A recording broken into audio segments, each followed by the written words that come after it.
Споменик на природата, ваков статус го очекува кањонот Матка по долги години перипетии и натегање на екологистите со носителите на одлуки. Владата го утврди текстот на предлог законот.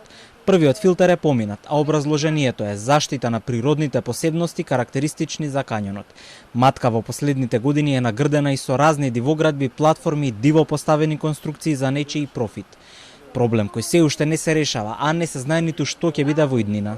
Министерството за животна средина и просторно планирање нема надлежност во однос на дивоградбите и платформите.